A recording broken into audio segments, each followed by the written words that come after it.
أعوذ بالله السميع العليم من الشيطان اللعين الرجيم بسم الله الرحمن الرحيم الحمد لله رب العالمين الصلاة والسلام على أشرف الأنبياء والمرسلين وعلى أهل بيته الطيبين الطاهرين المعصومين أما بعد فقد قال الله تعالى في كتابه المبين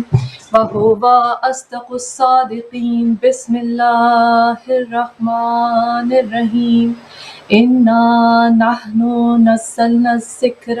وإنا له لحافظون صدق الله العلي العظيم۔ معزز ناظرین، آج کی نشست میں ہم غور و فکر کریں گے کہ آخر ذکر کیا ہے۔ سرنامہ کلام میں قرآن حکیم کی جس آیت مبارک کی تلاوت کا شرف حاصل کیا گیا، اس کا ترجمہ کچھ یوں ہے: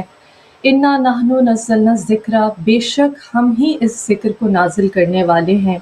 اور ہم ہی اس کی حفاظت کرنے والے، یعنی کہ اس کی حفاظت کا ذمہ بھی ہمارے پاس ہے۔ تو یہ قرآن میں ذکر کا تذکرہ، ذکر کو مینشن کیا گیا۔ پھر جب ہم ذکر کی مزید تجسس کرتے ہیں، اس پہ تحقیق کرتے ہیں، تو قرآن حکیم میں ہمیں رسول اللہ صلی اللہ علیہ وآلہ وسلم کے حوالے سے اللہ تعالیٰ کا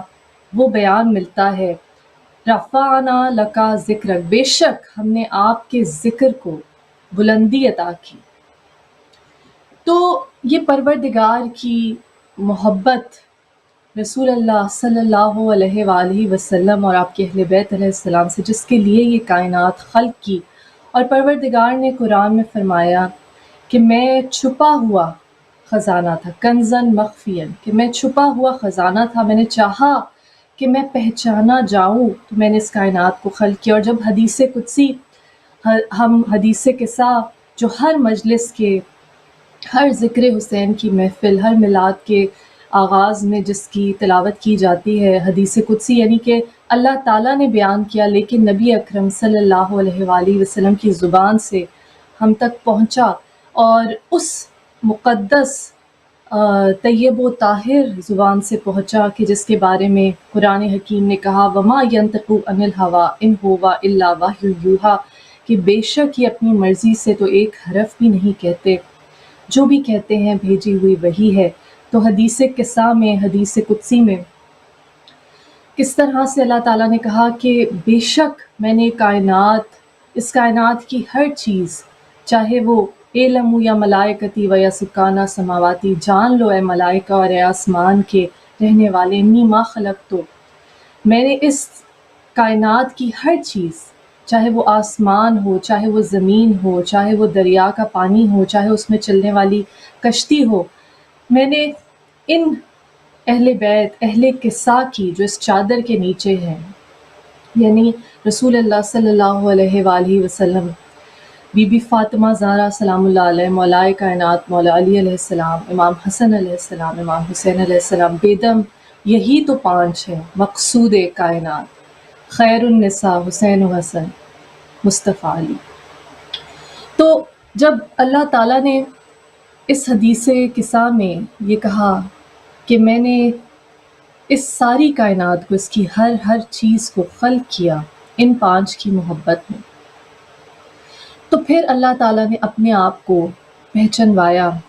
اور پھر جب ہم غور کرتے ہیں کہ ذکر کیا ہے، مولا کائنات مولا علی علیہ السلام کا وہ قول سامنے آ جاتا ہے جس میں آپ نے کہا کہ میں ہی وہ ذکر ہوں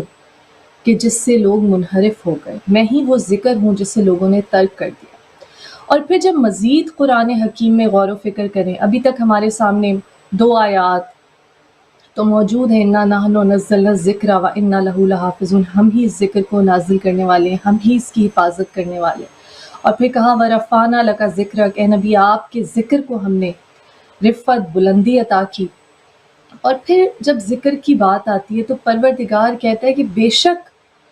خدا کے ذکر سے ہی دل آرام پاتے ہیں، خدا کے ذکر سے ہی دل آرام پاتے ہیں۔ تو پروردگار کا ذکر وہ ہے کہ جو دلوں کے لیے شفا ہے، پروردگار کا تذکرہ دلوں کے لیے شفا ہے۔ اب یہ جاننا بہت ضروری ہے کہ اس ذکر کا مقصد کیا ہے۔ اب دیکھیے، جب ہم عام فہم، عام انڈرسٹینڈنگ جو ہے لوگوں کی عام سمجھ کے مطابق ذکر کیا ہے، عام طور پہ لوگ اس کو عبادت کے ہی زمرے میں لیتے ہیں، جو کہ کافی حد تک ایک ٹھیک بات ہے۔ لیکن جب عبادت کے زمرے میں لیتے ہیں تو زیادہ تر جب لوگ ذکر کی بات کرتے ہیں تو لوگ تسبیحات کی بات کرتے ہیں، لوگ وظائف کی بات کرتے ہیں، جس میں بے شک اللہ تعالیٰ کے مبارک نام ہیں جن سے اللہ تعالیٰ کو یاد کیا جاتا ہے، رحمان ہے، رحیم ہے،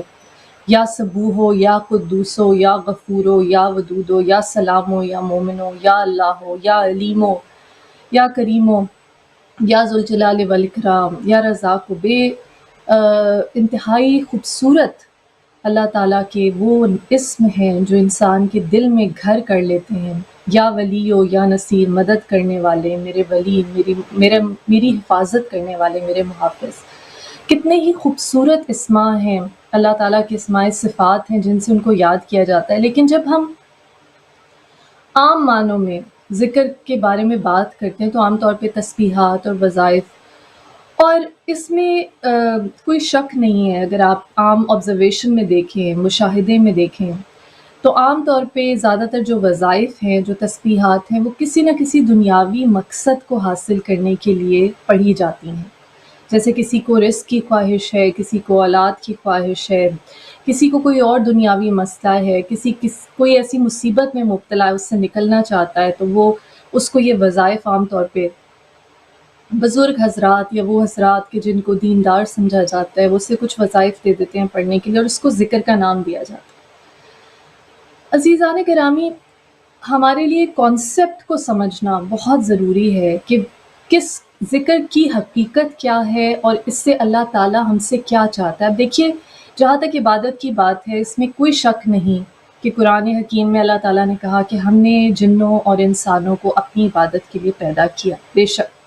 لیکن عبادت جو ہے، جو فرشتوں کی عبادت ہے،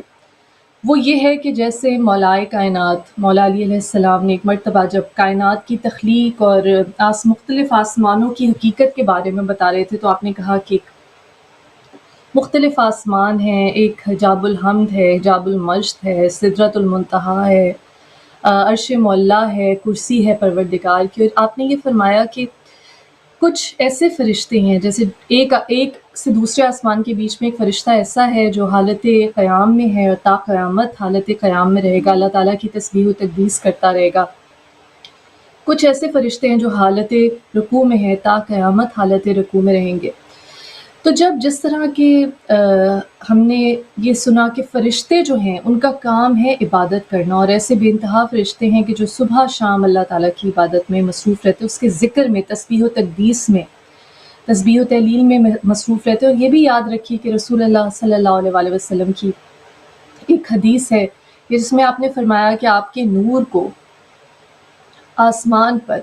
حضرت آدم علیہ السلام سے بھی بہت پہلے خلق کیا گیا۔ کنت نبیم و آدم بین الماء والطین، میں تب بھی نبی تھا جب آدم مٹی اور پانی کے بیچ میں تھے۔ اور یہ بھی حدیث ہے کہ آپ نے کہا کہ میں اور علی ایک ہی نور سے خلق کیے گئے۔ اور پھر آپ نے فرمایا کہ ہم نے ہی فرشتوں کو تسبیح و تحلیل تعلیم کی، یعنی کہ فرشتوں نے جو تسبیح سیکھی، اللہ تعالیٰ کے ذکر کو سیکھا، اس کے آداب سیکھے، اس کا طریقہ سیکھا، وہ ہم اللہ تعالیٰ کے نور سے خلق کیے گئے، اللہ تعالیٰ کے نبی اکرم حبیب خدا محمد مصطفیٰ صلی اللہ علیہ وسلم سرور کائنات۔ اور مولائے کائنات مولا علی علیہ السلام کے بارے میں آپ نے فرمایا کہ میں اور علی انا و علی من نور واحد، میں اور علی ایک ہی نور سے خلق کیے گئے۔ تو کچھ عجب نہیں کہ مولائے کائنات مولا علی علیہ السلام نے فرمایا کہ میں ہی وہ ذکر ہوں جس سے لوگ منحرف ہو گئے، جس سے لوگ بھول گئے، جسے لوگوں نے فراموش کر۔ اب خدا کے ذکر سے دل آرام پاتے ہیں۔ اب دیکھیے، جب ہم اس کو دنیاوی جستجو کا ایک ذریعہ سمجھتے ہیں تو ایک نقطہ سمجھنا تو بہت ضروری ہے کہ بے شک دعا، یہ بھی نبی اکرم صلی اللہ علیہ وسلم کا فرمان ہے کہ دعا بہترین عبادت ہے۔ دعا بندے اور خالق کا وہ رشتہ ہے جو بندے کے عجز، انکساری، بے بسی، اللہ تعالیٰ کے سامنے اس کی محتاجی اور اللہ تعالیٰ کی کبریائی، بے نیازی، اللہ تعالیٰ کی کریمی، اس کا بے شک علی کل شیء قدیر ہونا، ہر شے پر قادر ہونا، انسان کا اس کے سامنے بے بسی کا اظہار کر دینا، یہ ایک بہت بڑی عبادت ہے۔ لیکن عزیزان گرامی، جب ہم ذکر کی بات کرتے ہیں تو بے شک اللہ تعالیٰ کے پاک مقدس نام ہیں جو انسان کے دل کو سکون پہنچاتے ہیں، لیکن اس ذکر کو صرف دنیا کے حصول کا مقصد بنا لینا بہت بڑی ناانصافی ہے، اور در حقیقت اپنے ہی نفس پہ ظلم ہے۔ جس طرح کہ آپ جانتے ہیں کہ انسان خود ہی اپنے نفس پہ ظلم کرتا ہے، ربنا ظلمنا انفسنا وَإِن لَّمْ تَغْفِرْ لَنَا وَتَرْحَمْنَا لَنَكُونَنَّ مِنَ الْخَاسِرِينَ کہ اے پروردگار، بے شک ہم نے اپنے نفوس پر ظلم کیا، اور اگر تو نے ہم پہ رحم نہ کیا، ہمیں معاف نہ کیا، تو ہم خسارہ پانے والے ہو جائیں گے۔ حضرت آدم علیہ السلام کی دعا جو قرآن حکیم میں مرکوز ہے۔ معزز ناظرین، یہ جو ذکر الہی ہے، اس کو در حقیقت انسان کی دل کی دھڑکن کا، قلب کا حصہ بن جانا ہے، اور اس میں کوئی شک نہیں کہ جب انسان کثرت سے کوئی کام کرتا رہتا ہے، مختلف سائنٹیفک تھیوریز ہیں، کسی میں کہا جاتا ہے کہ اگر 40 دن تک ایک کام مسلسل کیا جائے، کنسسٹنس کے ساتھ کیا جائے، ہمیشگی کے ساتھ کیا جائے، روٹین بنا لی جائے، تو وہ آپ کی عادت میں شامل ہو جاتا ہے۔ کئی ایسی ریسرچ ہے جن میں کہا گیا کہ 60 دن تک جب مسلسل آپ کوئی کام کرتے رہتے ہیں، جیسے ایکسرسائز ہے، واک کرنے کی عادت ہے، کوئی بری عادت چھوڑنا ہے، 60 دن کا ایک مائل سٹون کہا جاتا ہے۔ جب 60 دن تک چھوڑ دی تو اب آپ اس میں کافی حد تک آپ کو عبور حاصل ہو گیا، کنٹرول حاصل ہو گیا۔ تو عزیزان گرامی، جب ہم ذکر کی بات کرتے ہیں، یہ ایک حقیقت ہے کہ اس کو اگر ہم صرف دنیاوی مقاصد کے حصول کا ذریعہ بنا لیں کہ کوئی مقصد پورا نہیں ہو رہا، کوئی دعا قبول نہیں ہو رہی، کوئی بیماری دور کرنی ہے، کوئی دولت کا حصول ہے، کوئی دنیاوی عہدے کا حصول ہے، کوئی ذریعہ معاش کا حصول ہے، کوئی دولت کا حصول ہے، کسی دنیاوی رشتے کے کسی مسئلے کو سلجھانا ہے، اور اس کے لیے ہم پروردگار عالم کے مبارک اسموں کا ذکر کرتے ہیں اور پھر وہیں پہ رک جانا، یہ میں سمجھتی ہوں کہ بہت بڑی ناانصافی ہے کہ جب ہم اس کا تجزیہ کریں تو امام عالی مقام امام حسین علیہ السلام کا یہ قول سامنے آتا ہے کہ اے پروردگار، اے میرے رب، جس نے تجھے پا لیا اس نے کیا کھویا، اور جس نے تجھے کھو دیا اس نے کیا پایا۔ تو ذرا غور کیجئے کہ امام حسین علیہ السلام جو ہماری کربلا کی درسگاہ سب سے بڑے ہمارے لیے معلم ہیں، جنہوں نے ہمیں حق اور باطل کا فرق کرنے کا طریقہ بتایا، جنہوں نے سچ اور جھوٹ میں تفریق کر دی، اور ایسے ہی نہیں کہا جاتا کہ کلو یومن عاشورا کلو ارزن کرب و بلا، کہ ہر دن عاشور کا دن ہے اور زمین کا ہر کرہ، ہر ٹکڑا کربلا ہے۔ اس کی وجہ یہ عزیزان گرامی کہ جو کربلا کا واقعہ ہے، اور کربلا جس کو ہم کہتے ہیں کہ ہمارے لیے عظیم ترین درسگاہ ہے، اور سب سے بڑی ڈیبیٹ ہی یہی ہے، سب سے بڑی بحث ہی یہی ہے کہ ہم نے دنیا میں جب بی بی زینب علیہ السلام کی سنت پر عمل کرتے ہیں، ذکر حسین کرتے ہیں، تو ہم نے یہ بتانا ہے دنیا کو، تمام انسانیت کو، اور خاص طور پہ اہل ایمان کو، خاص طور پہ وہ جو رسول اللہ صلی اللہ علیہ وسلم سے محبت کا دعویٰ کرتے ہیں، دم بھرتے ہیں، کہ کربلا اقتدار کی نہیں بلکہ اقدار کی جنگ تھی۔ کربلا اقتدار کی نہیں بلکہ اقدار کی جنگ تھی، اس پہ غور کیجیے، اقتدار کی نہیں، طاقت کی نہیں، بلکہ اقدار یعنی ویلیوز کی جنگ تھی، اور یہی سبق ہم نے اپنے آنے والی نسلوں کو سمجھانا ہے۔ اور جب یہ سبق ہم سمجھائیں گے، پڑھائیں گے، اور سب سے پہلے خود سیکھیں گے، کیونکہ ہر مومن مسلمان مرد اور عورت پر علم حاصل کرنا فرض ہے، جیسے قرآن میں کہا گیا، اور یہ صرف دنیاوی علم نہیں ہے کہ آپ نے ایک ڈگری حاصل کر لی، آپ کے پاس کوالیفیکیشن آ گئی کہ آپ دنیاوی ملازمت کے قابل ہو گئے، نہیں، علم حاصل کرنا حقیقی شعور ہے، کیونکہ ایسے بہت سے لوگ ہیں جن کے پاس دنیاوی ڈگریوں کی بہت بہتات ہے، لیکن ان کے پاس بیسک ویلیوز نہیں ہے، توحید کا وہ شعور ان کے قلب میں نہیں اترا۔ جس طرح بی بی فاطمہ زہرا سلام اللہ علیہ نے، اللہم صلی علی محمد وآل محمد، بی بی نے اپنے خطبہ فدق میں فرمایا کہ اللہ تعالیٰ نے توحید کے شعور کو تمہارے قلب میں اتارا، تو انسان کے قلب میں موجود ہے اور انسان نے اس شعور کو سمجھنا ہے، پھر اس ذکر کو جاری کرنا ہے جو اس کے قلب کا، اس کے دل کی دھڑکن کا حصہ ہونا چاہیے۔ یعنی کہ انسان دنیا کے کسی بھی کام میں مشغول ہو۔ اب اس میں کچھ ہمارے پاس سوچنے کے انداز ہے۔ دیکھیے، ایک تو یہ ہے کہ جب ہم وظائف کی بات کرتے ہیں، تسبیحات کی بات کرتے ہیں، دنیاوی حصول کے لیے بھی جو لوگ یہ ذکر کرنا شروع کرتے ہیں، میں سمجھتی ہوں کہ اللہ کے ذکر کو عادت بنا لینا، کہ آپ کی زبان ہر وقت اللہ تعالیٰ کا ذکر کر رہی ہے، یہ بہت اچھی بات ہے، اور یہ اس وقت اور زیادہ مؤثر ہو جاتی ہے جب آپ کی ویلیوز الائنڈ ہوں، جب آپ کو یہ پتہ ہے کہ لا الہ الا اللہ کا مطلب کیا ہے، کوئی معبود نہیں سوائے اللہ کے۔ آپ نے اپنی کسی خواہش کو معبود نہیں بنایا، بلکہ آپ اللہ تعالیٰ کے سامنے سر تسلیم خم کر رہے ہیں، کیونکہ ہم جب اہل بیت علیہ السلام، سب سے پہلے تو ہم نے کربلا کی درسگاہ کی بات کی، جو توحید کی سربلندی، اور امام حسین علیہ السلام کا وہ قول یاد رکھیے کہ جب آپ نے کربلا میں پہنچے تو آپ نے یہ کہا کہ یہ عاشقان خدا کی قتل گاہ ہے، یہ کربلا عاشقان خدا کی قتل گاہ ہے۔ تو ہم نے یہ بات یاد رکھنی کہ عشق الہی جو ہے وہ سب سے پرائمری، سب سے بنیادی، سب سے اولین، ٹاپ موسٹ پرائیورٹی، ترجیح ہونا چاہیے انسان کے لیے۔ دنیاوی خواہشیں ظاہر اللہ کے سامنے سرنڈر کریں، ہم بے بس ہیں، محتاج ہیں، وہ بے شک بادشاہوں کا بادشاہ ہے، تمام خزانوں کا مالک ہے، قرآن میں کہا اقتدار نہیں مگر اللہ کا۔ لیکن جب دنیاوی خواہشات کے حصول کے لیے بھی ذکر الہی کریں تو کوشش کریں کہ اس میں سرنڈر کر دیں، پروردگار تیری رضا میں راضی ہیں، کیونکہ ہمارے ائمہ طاہرین علیہ السلام کے اقوال سے انسان کے لیے کیا ہے، کوشش کر سکتا ہے جتنی حد المقدور ہے، اپنی لمیٹیشنز کے اندر، اپنی فزیکل مینٹل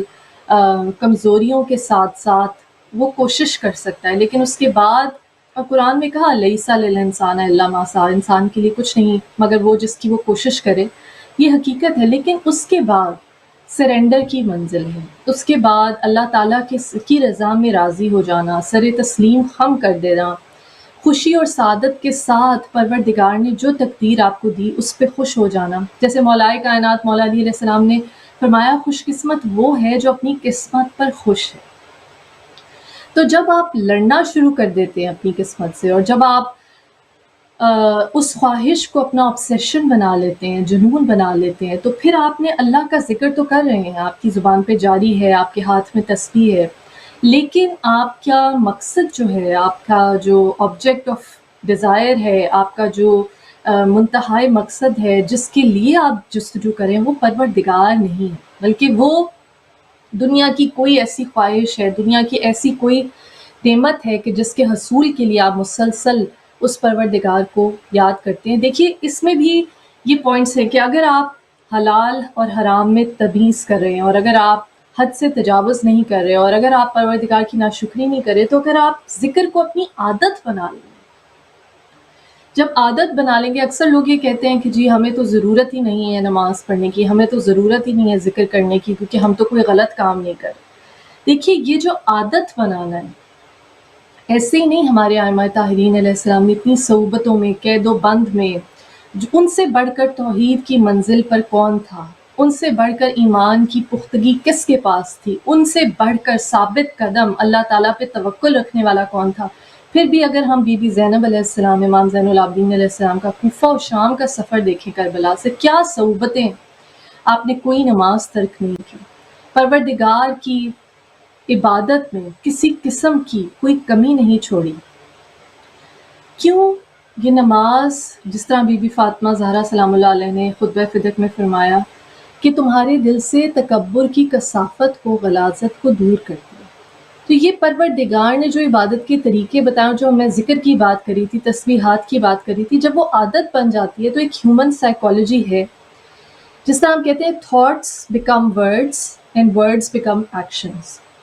یعنی کہ جو آپ کی سوچیں ہیں وہ آپ کے الفاظ بن جاتے ہیں، جو آپ کے الفاظ ہیں وہ آپ کے اعمال بن جاتے ہیں، یعنی کہ جو آپ سوچیں گے پھر وہی بولیں گے، جو آپ بولیں گے پھر وہی کریں گے، اور یہ ایک سائیکل ہے جو کمپلیٹ ہوتا ہے۔ تو جب آپ مسلسل اللہ تعالیٰ کا نام، اللہ تعالیٰ کا ذکر کرتے رہیں تو وہی چیز آپ کی سوچ کا بھی حصہ بن جائے گی، وہی چیز آپ کی عمل کا بھی حصہ بن جائے گی، اور سب سے بڑھ کر اگر اس پروردگار کا ہر وقت ذکر کرنا آپ کو اس بات کے لیے اویئر کر رہا ہے، اس بات کے لیے آپ کو چاق و چوبند رکھ رہا ہے، آپ کے حواس کو بار بار یہ تلقین مل رہی ہے، یہ یاد دہانی کرائی جا رہی ہے کہ وہ پروردگار حاضر اور ناظر ہے، وہ موجود ہے، میرا رب وہ ہے اور وہ مجھے مسلسل دیکھ رہا ہے، وہ میرے تمام اعمال سے واقف ہے، مجھے خلق کرنے والا بھی وہ ہے، مجھے زندگی دینے والا بھی وہ ہے، مجھے رزق دینے والا بھی وہ ہے، میری زندگی کی ہر سانس، میری دل کی ہر دھڑکن اس کی بدولت ہے۔ وہ چاہے تو ایک ہی لمحے میں اس زندگی سے مجھے محروم کر دے، وہ چاہے تو ایک ہی لمحے میں مجھے دی ہوئی ساری نعمتیں چھین لے، تو بھی اس کی مرضی ہے، کیونکہ وہ پروردگار ہے اور میں اس کا خلق کردہ ایک بندہ، ایک ادنا غلام ہوں۔ تو جب ہم یاد دہانی کراتے رہتے ہیں، ذکر ریپیٹ کرتے رہتے ہیں، بار بار تذکرہ کرتے رہتے ہیں، تو ہماری یادداشت پہ، ہماری سوچ پہ، ہمارے مسلسل عمل پہ اس کا اثر ہوتا ہے۔ لیکن عزیزان گرامی، ہم نے اس درجے پر پہنچنا ہے کہ جہاں جس طرح مولائے کائنات مولا علی علیہ السلام نے کہا کہ پروردگار میں اس لیے تیری عبادت نہیں کرتا کہ جنت کے لالچ میں، جہنم کے خوف میں، کہ وہ تو ایک تاجر کی عبادت ہے، میں تو اس لیے تیری عبادت کرتا ہوں کہ تو عبادت کیے جانے کے لائق ہے۔ اور یہی معرفت ہے۔ جب یہ رسول اللہ صلی اللہ علیہ وآلہ وسلم نے فرمایا من عرف نفسہ فقط عرف ربہ، کہ جس نے اپنے نفس کو پہچان لیا اس نے اپنے رب کو پہچان لیا۔ اب یہ نفس کو پہچاننا کیا ہے؟ نفس کو پہچاننا یہ ہے کہ انسان کچھ نہیں مگر پروردگار کی تخلیق کردہ ایک زندگی سے بھرپور شخصیت، جس میں روح بھی اللہ تعالیٰ کی ہے، کہ اس نے قرآن میں کہا نفخت فیہ من روحی، کہ جب میں آدم میں اپنی روح پھونک دوں فقعوا لہ ساجدین، تو اے فرشتوں سب سجدے میں گر جانا۔ نفخت فیہ من روحی، تو روح بھی اس نے اپنی پھونکی۔ پھر جس طرح سے اس نے بنایا، انسان کو خلق کیا، لقد خلقنا الانسان من سلالۃ من طین، کہ ہم نے انسان کو گوشت کے ایک لوتھڑے سے، منجمد لوتھڑے سے خلق کیا، پھر اس گوشت کے اوپر اس کو ہڈیوں میں تبدیل کیا، پھر اس کے اوپر گوشت کی تہ چڑھائی، پھر درجہ بدرجہ انسان کی تخلیق کس طرح سے ہوتی ہے۔ تو جب انسان یہ ایکسیپٹ کر لیتا ہے، جب انسان یہ تسلیم کر لیتا ہے کہ اسے تخلیق کرنے والی ذات پروردگار کی، اور اسی لیے علم کا، جستجو کا، تفکر و تدبر کا بار بار حکم دیا گیا۔ قرآن میں کہا تم تدبر کیوں نہیں کرتے، قرآن میں تم تفکر کیوں نہیں کرتے، کیا تمہارے دلوں پر کفل چڑھے ہوئے ہیں؟ اور مولائے کائنات مولا علی علیہ السلام نے ایک مرتبہ فرمایا کہ جب کوئی شخص علم کی معراج پہ پہنچ جائے گا، اور آپ یاد رکھیے کہ اس کا مطلب ہے کسی بھی شعبے میں، اگر آپ فزکس میں تحقیق کر رہے ہیں تو فزکس میں جب آپ ایک کمانڈ حاصل کر لیں گے، ایک خاص درجے کا عروج حاصل کر لیں گے، بلندی پہ پہنچ جائیں گے، رفت پہ پہنچ جائیں گے، تو مولائے کائنات مولا علی علیہ السلام نے کہا کہ کوئی شخص کسی بھی علم کے شعبے میں جب کمال کو پہنچ جائے گا، اوج کو پہنچ جائے گا، تو وہ اسی حقیقت کو جان لے گا کہ بے شک ایک چونٹی کو خلق کرنے والا رب بھی وہی ہے جو ایک کھجور کے درخت کے ایک پتے کو خلق کرنے والا پروردگار۔ تو جب اللہ تعالیٰ کی وحدانیت، اللہ تعالیٰ کی کبریائی، اللہ تعالیٰ کی ربوبیت، اس کا رازق و مالک ہونا، حاضر و ناظر ہونا، انسان کی زندگی کا واحد سبب بھی وہی ہے، مسبب الاسباب بھی وہی ہے، اسی نے انسان کو پیدا کیا، کہتا ہے کہ اسی نے موت کو خلق کیا، اسی نے زندگی کو خلق کیا، حرف کن کا مالک بھی وہی ہے، کہتا ہے کہ جب وہ فَإِذَا قَضَىٰ أَمْرًا فَإِنَّمَا يَقُولُ لَهُ كُن فَيَكُن، کہ جب کسی امر کا کرنا ٹھان لیتا ہے تو کہہ دیتا ہے کہ بس ہو جا، کن، تو وہ ہو جاتا ہے۔ اور لَهُ الْخَلْقُ وَلَهُ الْأَمْرُ، کہ خلق جس کی ابھی ہم نے ذکر کیا کہ انسان کو درجہ بدرجہ تخلیق کیا، یعنی کہ سٹیپ بائی سٹیپ، جیسے انسان کی جسم کی بارے میں قرآن نے کہا کہ پہلے گوشت کے ایک لوتھڑے سے، پھر ہڈیوں کو، پھر ہڈیوں کے اوپر گوشت چڑھایا، درجہ بدرجہ اس کی تخلیق ہوئی، یا پھر امر، حرف کن، یعنی کہ ایک حرف کہہ دینا اور وہ چاہے تو جو چاہے خلق کر دے۔ پروردگار کی ذات کو، اس پروردگار کی ربوبیت کو ہم نے یاد کرنا ہے، اس کی کبریائی کو۔ اور جب انسان اس کی کبریائی کو یاد کرتا ہے، جب انسان اپنی بے اتنائی، اپنی حقارت کو پہچان لیتا ہے، اپنی عاجزی کو پہچان لیتا ہے، جس طرح امام زین العابدین علیہ السلام کی وہ دعائیں جو وسپرڈ پریئرز کے نام سے موجود ہیں انٹرنیٹ پہ، جس میں آپ نے دعائے محبین ہے، توبہ کرنے والوں کی دعائیں، اور آپ نے کہا کہ اے میری کمزوریوں کو جاننے والے، یعنی کہ اللہ تعالیٰ کے سامنے وہ عز و انکسار. اور یاد رکھیے مولا کائنات مولا علیہ السلام کا قول کہ آپ نے فرمایا کہ دیکھو اپنے پروردگار کے سامنے ایسے ہو جاؤ کہ جیسے ایک ادنا اور حقیر غلام اپنے مالک کے سامنے ہوتا ہے، لیکن یاد رکھنا کہ کبھی کسی اور انسان کے سامنے ایسے نہ ہو. تو یہ ایک سجدہ، وہ ایک سجدہ جسے تو گراں سمجھتا ہے، ہزار سجدوں سے دیتا ہے آدمی کو نجات. در حقیقت اللہ تعالیٰ کے سامنے جھک جانا ہی انسان کے لیے اس کا عروج ہے، اس کا اشرف المخلوقات ہونا. وہ پروردگار کہ جس نے کہا لقد خلقنا الانسان فی احسن تقویم، کہ بے شک ہم نے انسان کو بہترین فطرت پر پیدا کیا. اور پھر قرآن میں کہا لقد کرمنا بنی آدمہ، ہم نے آدم کی اولاد کو عزت دی. جب پروردگار کے سامنے، جب انسان اللہ تعالیٰ کے سامنے سر تسلیم خم کر لیتا ہے، جب وہ پروردگار کے سامنے جھک جاتا ہے، تو پھر اسے دنیا کی کسی طاقت کے سامنے جھکنا نہیں پڑتا. اسی لیے مولا کائنات مولا علی علیہ السلام کے اقوال سے، ائمہ طاہرین علیہ السلام کے اقوال سے ہمیں یہ بار بار ملتا ہے کہ لوگوں سے امید مت لگاؤ، اس پروردگار سے امید لگاؤ. اور کتنا خوبصورت قول ہے مولا کائنات خطیب منبر سلونی باب مدینۃ العلم مولا علی علیہ السلام نے فرمایا کہ دیکھو مخلوق سے نہ مانگو، مخلوق سے نہ مانگو، اگر نہ دے تو شرمندگی، اور اگر دے دے تو احسان. مانگنا ہے تو اس پروردگار سے مانگو کہ اگر نہ دے تو مصلحت، کہ وہ انسان سے بہتر جانتا ہے کہ اس کے حق میں کیا ہے. جب انسان اپنے تمام امور کو اس کے سپورٹ کر دیتا ہے اور کہتا ہے فوضو امری الی اللہ، پروردگار اپنے تمام امور میں نے تیرے حوالے کر دیے. اور کہا مولا کائنات مولا علی علیہ السلام نے کہ وہ دے تو اس کی کریمی، وہ دے تو اس کی رحمانیت، اس کی رحیمی، دے تو اس کی رحمت، اور نہ دے تو اس کی مصلحت. تو صرف پروردگار سے امید رکھو. دنیا سے ترک امید سکھا دیتا ہے انسان کو اللہ تعالیٰ کے سامنے جھکنا. اب ہم ذکر کی بات کرتے ہیں عزیزان گرامی. تو اب یہ بھی بات سمجھنا بہت ضروری ہے کہ سمجھیے کہ ایک شخص ہے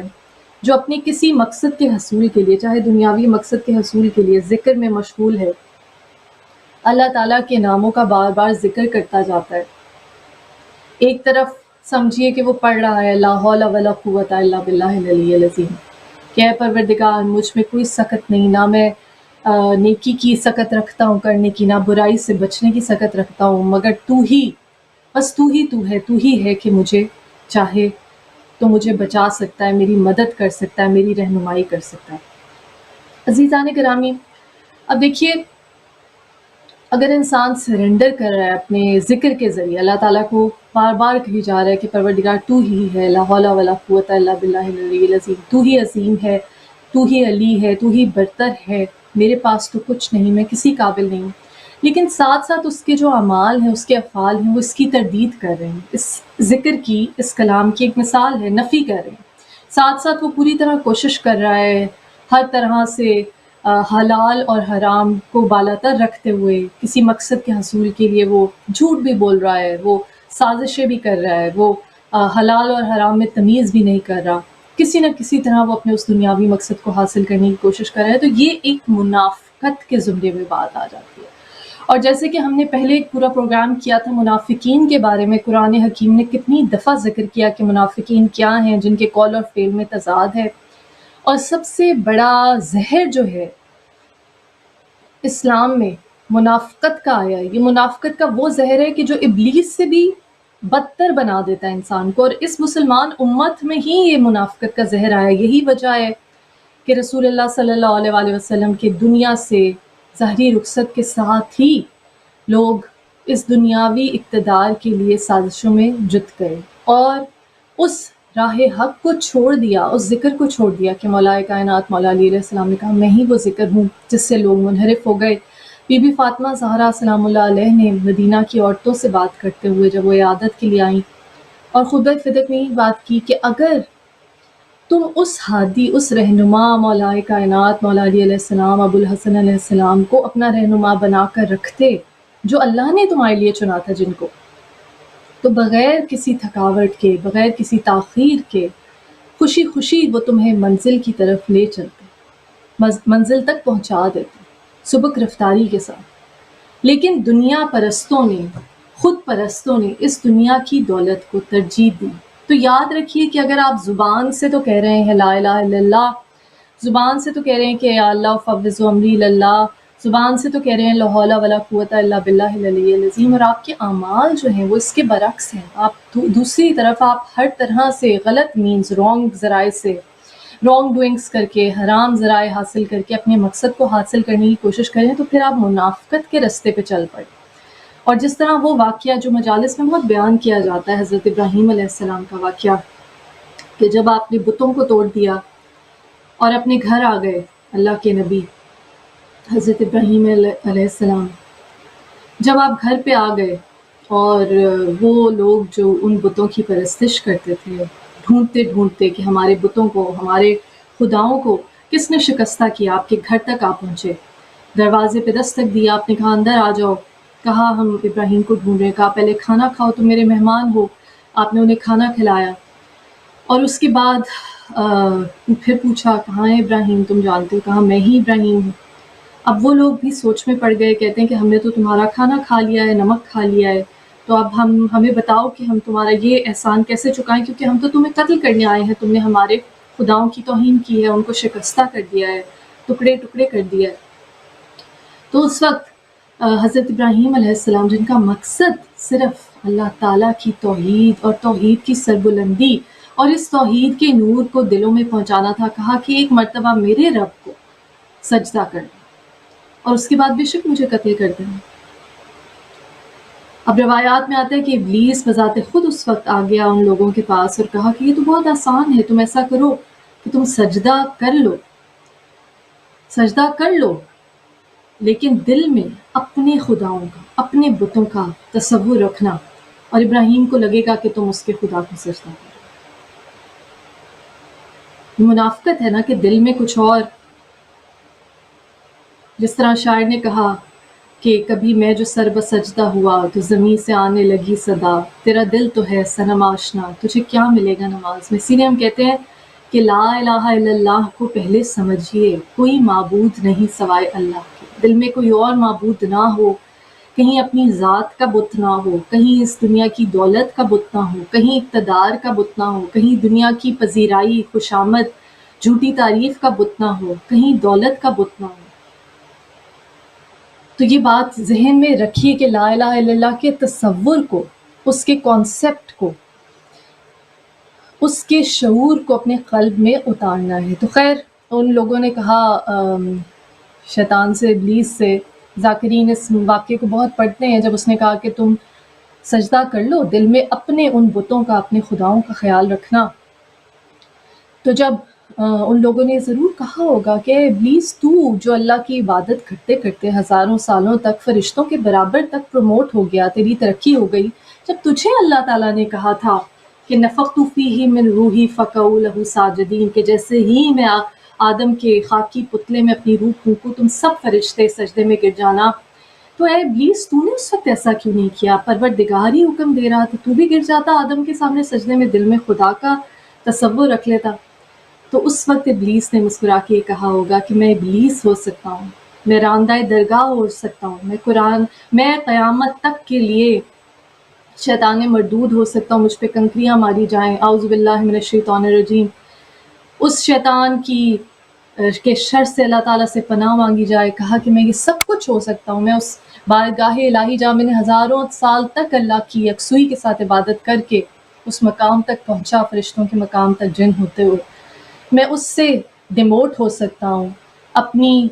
حیثیت چھوڑ سکتا ہوں، اس دربار سے راندہ درگاہ بنایا جا سکتا ہوں، لیکن منافق نہیں ہو سکتا۔ تو ذرا ذہن میں تصور کیجئے، ابلیس کو بھی منافقت قبول نہیں تھی، لیکن یہ کلمہ پڑھنے والے، یہ کلمہ گو، رسول اللہ صلی اللہ علیہ وآلہ وسلم کا نام لینے والے، رسول اللہ صلی اللہ علیہ وآلہ وسلم کی توحید کی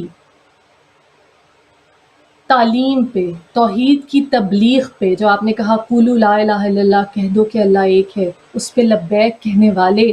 یہ لوگ رسول اللہ صلی اللہ علیہ وآلہ وسلم کے اس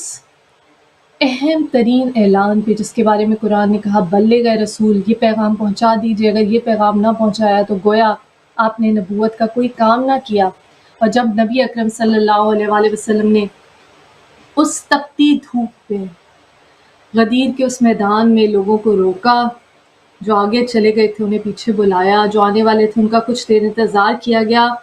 اس سخت دھوپ کے عالم میں اونٹوں کے پالانوں کا منبر بنایا گیا، اور پھر رسول اللہ صلی اللہ علیہ وآلہ وسلم نے اپنے ہاتھوں پہ بلند کر کے کہا من کنتو مولا فہذا علی مولا، جس جس کا میں مولا اس کا علی مولا۔ اور تب قرآن نے گواہی دی الیوم اکملت لکم دینکم واتممت علیکم نعمتی، آج تمہارے لیے اپنے دین کو مکمل کر دیا، اپنی نعمت تم پر تمام کر دی۔ اتنا بڑا تاریخ ساز، انسانیت ساز، ایمان ساز لمحہ، وہ لوگ جو زبان سے کلمہ پڑھنے والے تھے اس وقت بخن بخن مبارکباد دیتے رہے، لیکن منافقت کا یہ عالم تھا کہ جیسے ہی نبی اکرم صلی اللہ علیہ وآلہ وسلم نے دنیا سے ظاہری رخصت کی تو اس دنیا کی اقتدار کی ہوس، کیونکہ بت الہ خود پرستی کا تھا، الہ اقتدار پرستی کا تھا، الہ دولت پرستی کا تھا، اس الہ نے ترجیح لی من کن تو مولا فہذا علی مولا کے فرمان کو بھول گئے اور اپنے ہی اوپر ظلم کیا، اس قوم پہ ظلم کیا، اس امت پہ ظلم کیا، اس دین پہ ظلم کیا، اللہ تعالیٰ کی نعمت کا کفران کیا، کفران نعمت کیا۔ وہ نعمت جو اللہ تعالیٰ نے تمام کی تھی، رسالت سے ولایت میں اپنی ہدایت کو منتقل کر کے اس نعمت کو ٹھکرا دیا، کفران نعمت کیا، جو سب سے بڑا کفر کا جس کو کفر کا سب سے بڑا سمجھا جاتا ہے طریقہ کہ نعمت کو ٹھکرا دینا۔ قرآن حکیم میں جہاں بھی کفر کا ذکر ہوا، وہاں کفران نعمت کا ذکر ہوا، کہا کہ نعمت کو ٹھکرانے والے، اور ہدایت سے بڑی کوئی نعمت نہیں۔ جب اللہ تعالیٰ نے خود کہا الیوم اکملت لکم دینکم واتممت علیکم نعمتی، جب نعمت تمام ہوتی ہے ہدایت کی، تب رسالت کا سلسلہ امامت میں منتقل ہوتا ہے۔ یہ ولایت الہی ہے، ولایت عامہ ہے جو ولایت خاصہ میں منتقل ہوتی ہے۔ اور جب لوگوں نے فکفرت بانعم اللہ، اللہ کی اس نعمت کا کفران کیا، کفران نعمت کیا، تو پھر اپنے اوپر بھی ظلم کیا، اس دین پہ ظلم کیا اور انصاف نہ کیا، اور منافقت کے رستے پہ چلے گئے، جو کہ جیسے کہ ابھی ہم نے ذکر کیا کہ ابلیس کے رستے سے بھی زیادہ بدتر ہے، کہ کم از کم ابلیس نے اعلانیہ کھلم کھلا کہا کہ اللہ میں سجدہ نہیں کروں گا، اور میں تیری اس تخلیق کو، اس انسان کو بھٹکاتا رہوں گا، صراط مستقیم سے ہٹانے کی کوشش کرتا رہوں گا۔ اور صراط مستقیم سے ہٹنا، مولا کائنات مولا علی علیہ السلام نے کہا میں ہی وہ سبیل ہوں، وہ سیدھا راستہ ہوں جس سے تم نے چھوڑ دیا، میں ہی وہ ذکر ہوں جس سے تم منحرف ہو گئے۔ تو ہماری بات مکمل ہو گئی کہ رفعنا لک ذکرک، جب اللہ تعالیٰ نے کہا کہ اے نبی آپ کے ذکر کو ہم نے بلندی دی، رفعت دی، اوج دیا، تو وہ ذکر کیا ہے؟ وہ ذکر رسول اللہ صلی اللہ علیہ وآلہ وسلم کا ذکر ہے، وہ ذکر مولا کائنات مولا علی علیہ السلام کا ذکر ہے۔ آپ نے کہا میں ہی وہ ذکر ہوں جس سے لوگ منحرف ہو گئے، اور وہ ذکر اس ہستی کا ذکر ہے جس کے بارے میں نبی اکرم صلی اللہ علیہ وآلہ وسلم نے کہا حسین منی و انا من الحسین، حسین مجھ سے ہے اور میں حسین سے ہوں، حسین مجھ سے ہے اور میں حسین سے ہوں، حسین مجھ سے ہے اور میں حسین سے ہوں۔ اس ذکر کو جاری رکھنے والی ہستی امام علی مقام امام حسین علیہ السلام کی، جنہوں نے ذبح عظیم کے ذریعے، اس تاریخ ساز کربلا کی قربانی کے ذریعے، کلو یوم عاشورا و کلو ارض کرب و بلا، ہر دن عاشور کا دن ہے اور ہر قرۂ ارض کرب و بلا ہے۔ ہم محرم آنے والا ہے عزیزان گرامی، ہم نے کربلا کی درسگاہ سے، ذکر حسین سے، جو در حقیقت ذکر رسول خدا صلی اللہ علیہ وآلہ وسلم ہے، جو در حقیقت ذکر خدا ہے، جس کے بارے میں اس نے کہا انا نحن نزلنا الذکر و انا لہ لحافظون، ہم ہی اس ذکر کو نازل کرنے والے ہیں، ہم نے ہی اس کی حفاظت کا ذمہ لیا، رفعنا لک ذکرک، کہ نبی آپ کے ذکر کو ہم نے بلندی عطا کی، اور اس ذکر کو جاری اور ساری کیسے رکھا؟ سورہ کوثر کی تعبیر کی صورت میں رسول اللہ صلی اللہ علیہ وآلہ وسلم نے کہا حسین منی و انا من الحسین، حسین مجھ سے اور میں حسین سے ہوں۔ قرآن نے کہا ولا تحسبن الذین، کہ جو اللہ کی راہ میں مارے جائیں، قتل کر دیے جائیں، انہیں مردہ مت سمجھو، بے شک وہ زندہ ہیں، اللہ تعالیٰ کے پاس سے رزق حسن پاتے ہیں۔ جب ہم ان ہستیوں کو یاد کرتے ہیں، ان کے ذکر کو یاد کرتے ہیں، تو پھر اس ذکر سے انصاف کرنا ضروری ہے۔ پھر کربلا کی درسگاہ سے ہمیں سب سے بڑا سبق جو ملتا ہے کہ منافقت سے ہر قیمت پر دور رہیے۔ ظالم اور جابر حکمران کے سامنے کلمہ حق بلند کرنا بہترین جہاد ہے، اور منتہائی مقصد اللہ تعالیٰ کی ذات، اللہ تعالیٰ کی توحید، اللہ تعالیٰ کے ذکر کی سربلندی ہونا چاہیے، نہ کہ اس دنیا کی فانی چیزوں کی خواہش۔ جس طرح امام حسین علیہ السلام نے ایک مرتبہ فرمایا کہ اگر میری شہادت سے، میری قربانی سے میرے نانا کا دین بچ جاتا ہے تو تلواروں آؤ اور مجھے ٹکڑے ٹکڑے کر دو۔ اس سے بڑی کیا مثال ہوگی؟ دنیاوی دولت کی خواہش تو ان ہستیوں میں کیا ہی تھی کہ اس دنیا کے لیے پیدا نہیں کیے گئے۔ مولا کائنات مولا علی علیہ السلام نے فرمایا خود کھانا کھانا جسم کی غذا ہے، دوسروں کو کھلانا روح کی غذا ہے۔ یہ وہ ہستیاں ہیں، وہ گھرانہ ہے عزیزان گرامی، کہ جن کے بارے میں قرآن کہتا ہے وَمَا أَنفَقْتُم مِّن نَفَقَةٍ أَوْ نَذَرْتُم مِّن نَذْرٍ وَإِنَّ اللَّهَ يَعْلَمُهُ وَمَا لِلظَّالِمِينَ مِنْ أَنصَارٍ، کہ یہ اپنی منتوں و نظروں کو پورا کرتے ہیں۔ جب 3 دن منت کے روزے رکھے بی بی فاطمہ زہرا سلام اللہ علیہ، مولا کائنات مولا علی علیہ السلام، امام حسن علیہ السلام، امام حسین علیہ السلام نے، اور دروازے پہ دستک ہوتی ہے، دق الباب ہوتی ہے، افطار کے وقت اپنے حصے کا، اپنے بچوں کے حصے کا افطار کا کھانا اس سائل کو دے دیتے ہیں، سوال کرنے والے کو دے دیتے ہیں۔ اور قرآن گواہی دیتا ہے وَيُطْعِمُونَ الطَّعَامَ عَلَىٰ حُبِّهِ مِسْكِينًا وَيَتِيمًا وَأَسِيرًا، اللہ کی محبت میں اپنے طعام کو، اپنے کھانے کو مسکین اور اسیر اور یتیم کو دے دیتے ہیں۔ یہ تو وہ ہستیاں ہیں، پیاسے خود رہے ہر کو پلا دیا پانی، پیاسے خود رہے ہر کو پلا دیا پانی، کہ جب ہر جس نے رستہ روکا تھا، جب پیاسا اپنے لشکر کے ساتھ آیا تو اس کے گھوڑوں تک کو 3 دفعہ پانی دے کے سیراب کیا گیا، اپنے بچوں کے حصے کا پانی اس کو دے دیا امام حسین علیہ السلام نے۔ تو دنیاوی پوزیشنز یا دنیاوی ملکیت یا دنیاوی نعمتوں کی تو کیا ہی خواہش ان ہستیوں کو، حتیٰ کہ وہ بیٹی کہ جس کو امام حسین علیہ السلام نے نماز شب کی دعاؤں میں مانگا کہ اللہ ایک ایسی بیٹی دے۔ بی بی فاطمہ زہرا سلام اللہ علیہ سے جن کو تشبیہ دی جاتی ہے، بی بی سکینہ علیہ السلام، نام ہی سکینہ ہے، باپ کے دل کا سکون۔ امام حسین کہتے تھے اللہ ایسی بیٹی دے کہ نہ میں اس کے بغیر رہ سکوں، نہ وہ میرے بغیر رہ سکے، اور جب تم مجھے اپنی راہ میں آواز دے قربانی کے لیے تو میں اسے روتا تڑپتا ہوا چھوڑ کر تیری بارگاہ میں پہنچ جاؤں۔ وہ سکینہ کہ جس کے بارے میں امام حسین علیہ السلام کہتے تھے وہ گھر گھر نہیں کہ جس میں سکینہ، یہ وہ ہستیاں ہیں کہ جنہوں نے اپنی جانوں کی، اپنے پیاروں کی جان کی قربانی، حتیٰ کہ امام حسین علیہ السلام بہنوں کی چادر، بی بی سکینہ علیہ السلام کے کانوں کے گوشواروں کی قربانی، کس طرح میری بیوی نے تماچے کھائے، کیا مقصد تھا لا الہ الا اللہ، حق کی سربلندی۔ جب ہم ذکر حسین کرتے ہیں تو پھر ضرورت ہے کہ ہم ان اقدار کو بھی سمجھیں جن کی بنیاد ہے درسگاہ کربلا، جس کی وجہ سے کربلا برپا ہوئی، کہ یہ اقتدار کی نہیں اقتدار کی جنگ تھی۔ آئیے ہم عہد کریں کہ اس دفعہ جب ہم ذکر حسین کریں گے، اس دفعہ جب ہم مجالس حسین برپا کریں گے، جب ہم ان شہداء کا ذکر کریں گے جن میں کیسے کیسے لال و جواہر، مولا غازی عباس علمدار علیہ السلام جنہوں نے وفا کے جوہر دکھا دیے، شہزادہ علی اکبر علیہ السلام جو شبیہ مصطفیٰ ہیں، شہزادہ علی اصغر علیہ السلام، بی بی سکینہ علیہ السلام، باپ کے دل کا سکون۔ جب ہم ان ہستیوں کا ذکر کریں گے، جب ہم نوحہ و ماتم و گریہ کریں گے، جب ہم اس حرارت کو گرمائیں گے جو رسول اللہ صلی اللہ علیہ وآلہ وسلم نے فرمایا لِقُتْلَ الْحُسَيْنَ حَرَارَةً فِي قُلُوبِ الْمُؤْمِنِينَ لَا تَبَرَّدْ أَبَدًا، کہ قتل حسین سے مومنوں کے دلوں میں ایسی حرارت، ایسی گرمی پیدا ہوگی جو تا قیامت ٹھنڈی نہیں ہوگی۔ آئیے عہد کیجئے کہ جب ہم ذکر حسین کو برپا کریں گے، بی بی زینب علیہ السلام کی سنت کو جب تازہ کریں گے، تو آئے عہد کریں کہ اب ہم اس کربلا کی درسگاہ سے جو ہم خوش قسمت ترین ہیں کہ ہمیں در سیدہ پہ آنے کی اجازت ملی، ہم خوش قسمت ترین ہیں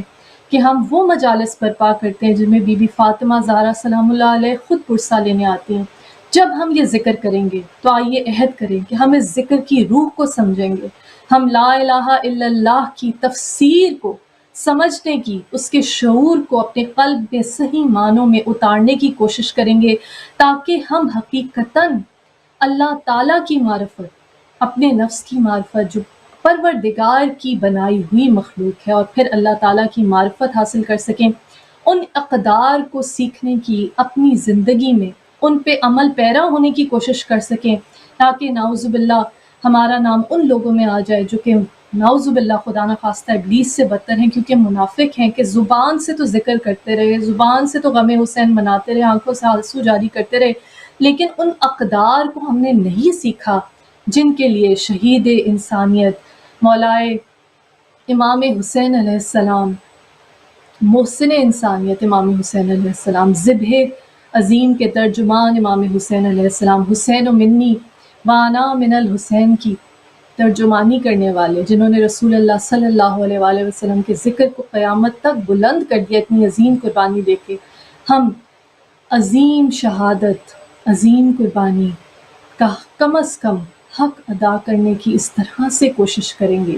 کہ کربلا کی درسگاہ سے وہ درس حاصل کریں، وہ سبق حاصل کریں جن کو ہم صحیح معنوں میں عمل بھی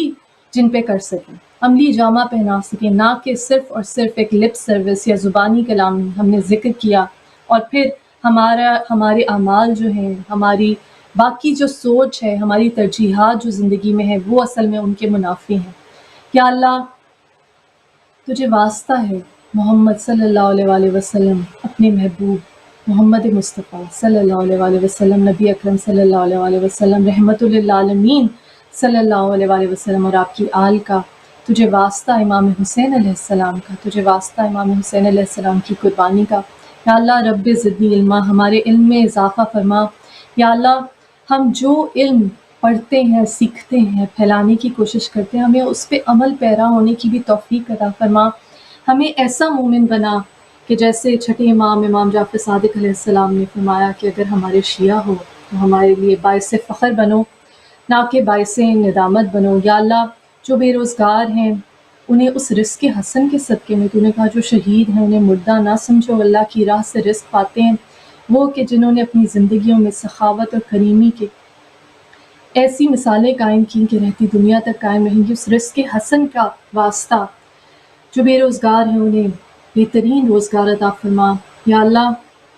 جو بیمار ہیں، بیمار کربلا کے صدقے میں شفائے کلی عطا فرما۔ جو قید میں ہیں انہیں امام موسیٰ کاظم علیہ السلام کی اس وحشت ناک قید کا واسطہ، بی بی سکینہ علیہ السلام کی، بی بی زینب علیہ السلام کی زندان کی قید کا واسطہ، انہیں جلد از جلد رہائی عطا فرما۔ یا اللہ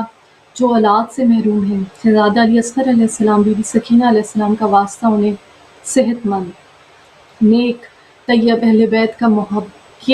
محبت کو دل میں رکھنے والی اولاد عطا فرما۔ یا اللہ جو دلی حاجات جس کے دل میں، جو ناظرین آج اس پروگرام میں شامل ہوئے، تو علیم بذات الصدور ہے، ان کے دلوں کی حاجات پوری فرما۔ یا اللہ کوئی غم نہ دے سوائے غم حسین کے، اور شبیر کا غم بانٹ رہا ہے تو ادھر دے۔ لعنت اللہ علی قوم الظالمین وما علینا الا البلاء۔ اللہم صلی علی محمد وعلی محمد۔ جل